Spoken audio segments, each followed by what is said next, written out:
Hi friends, welcome to my YouTube channel. Observe the question. What is the value of 16 by x plus 16 whole square? If x not equal to minus 16 and x square plus 32x equal to 320.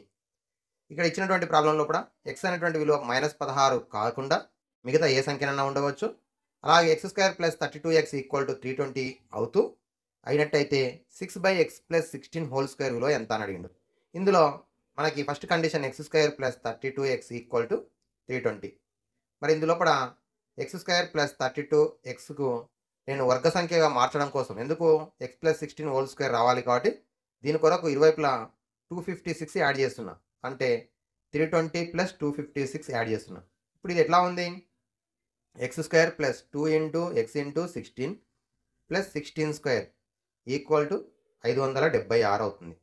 అలాగే ఇటువైపు ఇప్పుడు దీన్ని ఏం రాయొచ్చు అంటే ఏ plus B whole square ఫామ్లో ఉంది కాబట్టి X plus 16 whole square is equal to 576. ఇప్పుడు మన క్వశ్చన్ ఏమి? 16 by X plus 16 square.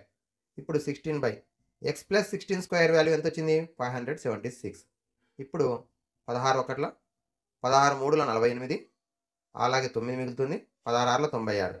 So 1/36. 1/36. Option 4 is the correct option. Okay, ఇచ్చినటువంటి ఈ వాల్యూస్ను సాటిస్ఫై చేస్తూ ఈ రెండు సందర్భాలను 16 by X plus 16 whole square అడిగిండు. మరి ఇక్కడ ఇచ్చినటువంటి రెండో దాన్ని రాసుకున్నాం. ఇరువైపులా 256 యాడ్ చేస్తే 576 వచ్చింది right side. Left side X plus 16 whole square వచ్చింది. ఈ వాల్యూస్ సబ్స్టిట్యూట్ చేస్తే 16 బై 576 డివైడ్ చేసి 1/36. Option 4 is the correct option. Okay, thank you. Like, share and subscribe my YouTube channel.